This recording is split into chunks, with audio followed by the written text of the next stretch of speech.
வணக்கம் நேர்களே. இது ஷர்மிளா டாக்கீஸ். நான் உங்கள் டாக்டர் ஷர்மிளா. வயநாட்ல இன்னைக்கு காலையில மீண்டும் ஒரு மிகப்பெரிய நிலச்சரிவு ஏற்பட்டிருக்கு. 6க்கும் மேற்பட்டோர் இறந்து விட்டார்கள் அப்படின்னு சொல்றாங்க.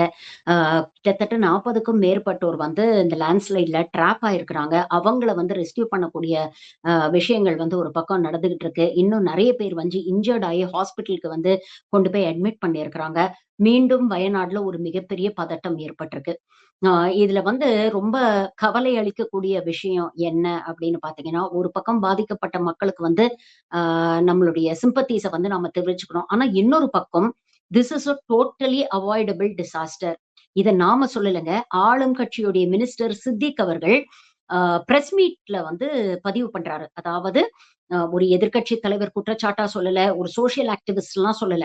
ஆளும் கட்சியைச் சேர்ந்த ஒரு மினிஸ்டர் வந்து இந்த விஷயத்த பதிவு பண்றாரு. இது இயற்கை பேரிடர் இல்ல. This is a man made disaster அப்படிங்கிற ஒரு விஷயத்த பதிவு பண்ணியிருக்கிறாரு. அப்ப டோட்டலா அவாய்ட் பண்ணக்கூடிய ஒரு டிசாஸ்டர இவ்வளோ உயிர காவு வாங்காம மக்கள காப்பாத்தக்கூடிய ஒரு அரசாங்கம் எப்படி கவனக்குறைவா, அலட்சியமா இருந்திருக்கு அப்படிங்கிறதுக்கு ஒரு சான்று தான் மீண்டும் இந்த வயநாடுல நடந்திருக்கக்கூடிய இந்த நிலச்சரிவு.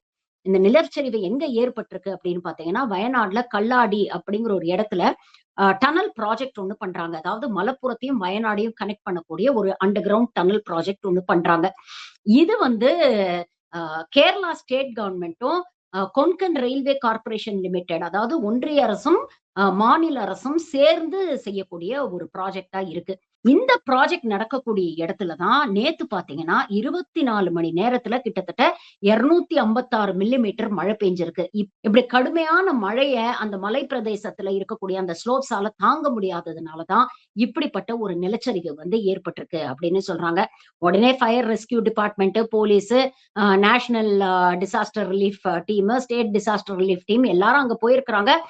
அங்க பாதிக்கப்பட்ட மக்கள, அதுல ட்ராப் ஆன மக்கள காப்பாத்துறதுக்கான முயற்சிகள் வந்து உடனே துரிதமா நடைபெற்றுக்கிட்டு இருக்கிறது. இதே ஒரு பக்கம் நடக்கும்பொழுது, இன்னொரு பக்கம் பார்த்தீங்கன்னா, ஃபிங்கர் பாயிண்டிங்கும் ஆரம்பிச்சிருச்சு. அதாவது மாநில அரசு, ஒன்றிய அரச குறை சொல்றதும், ஒன்றிய அரசு மாநில அரச குறை சொல்றதும் அப்படின்னு மாறி, மாறி குற்றம் சாட்டக்கூடிய இந்த படலமும் ஆரம்பிச்சிருச்சு அப்படிங்கிறத பார்க்கிறோம். ஆனா, இத மேன் மேட் டிசாஸ்டர் அப்படின்னு காங்கிரஸ் உடைய அமைச்சர் சித்திக் அவர்கள் பதிவு பண்ணியிருக்கிறார் அப்படின்னா, அதை எந்த அடிப்படையில அவர் பதிவு பண்ணியிருக்கிறாரு அப்படிங்கிறத பாருங்க.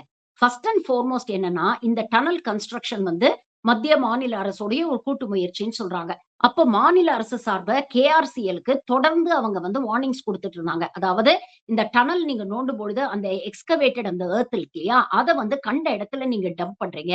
இத இப்படி டம்ப் பண்ணாதீங்க. ஏன்னா வயநாடுல மழை சீசன் ஆரம்பிக்க போகுது.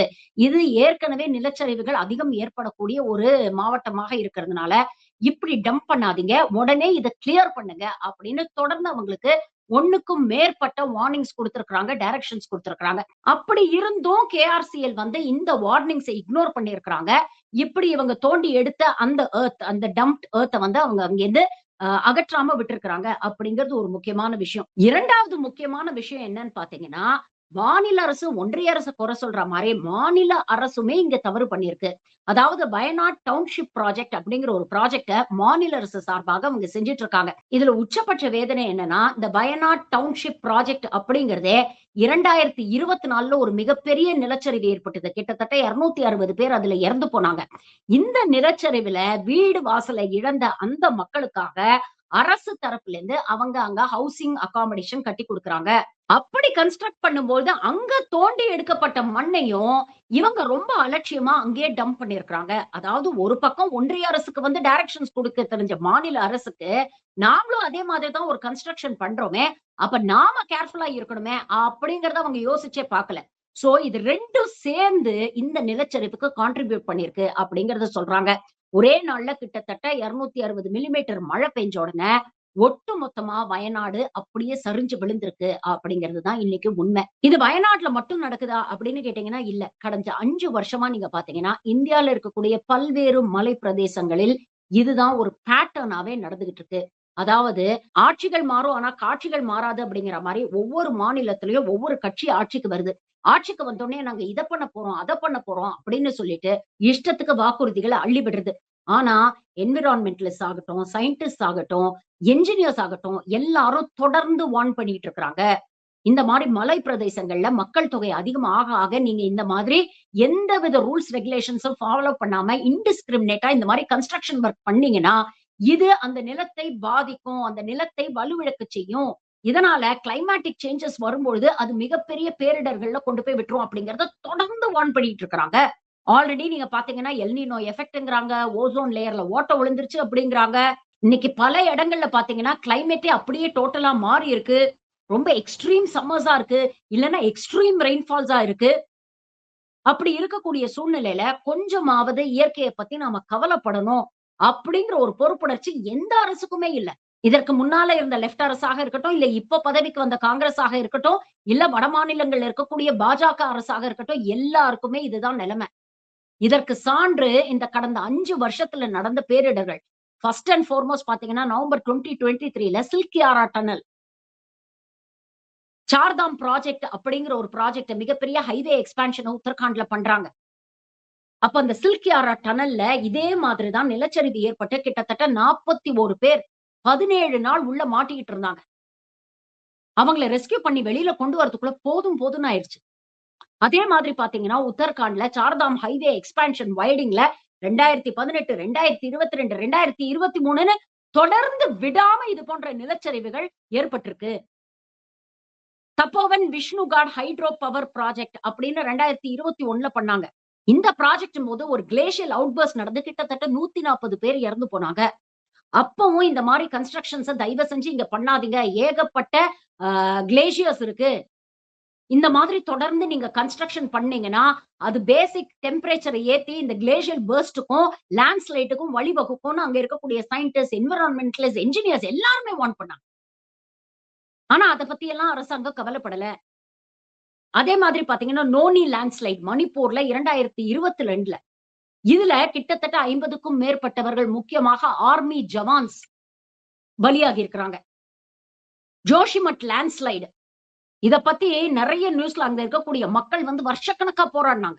அதாவது அங்க 2023ல ஒரு ஹைட்ரோ பவர் டனல் ஒண்ணு நாங்க டனல் போர் பண்றோம் அப்படின்னு சொல்லிட்டு ஒரு ப்ராஜெக்ட் ஆரம்பிச்சு இஷ்டத்துக்கு கன்ஸ்ட்ரக்ஷன் பண்ணதுனால இவங்களுடைய இந்த கன்ஸ்ட்ரக்ஷனுடைய வைப்ரேஷன்ஸ் தாங்காம அங்க பல வீடுகள் இடிஞ்சு விழுந்து தரமட்டமா மண்ணோட மண்ணா போயிருக்கு. பல பேர் இறந்து போயிருக்கிறாங்க. சரி, இது நாடு பூரா நடந்த விஷயங்கள் சொன்னோம். வயநாட்டிலேயே கடந்த 42 வருஷத்துல பாத்தீங்கன்னா கிட்டத்தட்ட 8 முறை இது போன்ற லேண்ட்ஸ்லைட்ஸ் நடந்திருக்கு. 1984ல, 92ல, 2007ல, 2019, 2020, 2024ல. இதுல வொர்ஸ்ட் கேஸ் சினாரியோ 2024ல தான். கிட்டத்தட்ட 260 பேருக்கு மேல இறந்து போனாங்க. ஒட்டுமொத்த வயநாடு சுடுகாடா மாறிடுச்சு. இவ்வளவு தூரம் நடந்தும் அப்பவும் இதே பேசுனாங்க. இயற்கை ஆர்வலர்கள் தொடர்ந்து சொல்லிக்கிட்டு இருக்காங்க. இந்த மாதிரி கன்ஸ்ட்ரக்ஷன்ஸ் எல்லாம் ரொம்ப அதிகமா பண்ணாதீங்க. இங்க வாழக்கூடிய மக்களை எல்லாம் தயவு செஞ்சு வேறு இடங்களுக்கு ரீலோகேட் பண்ணுங்க.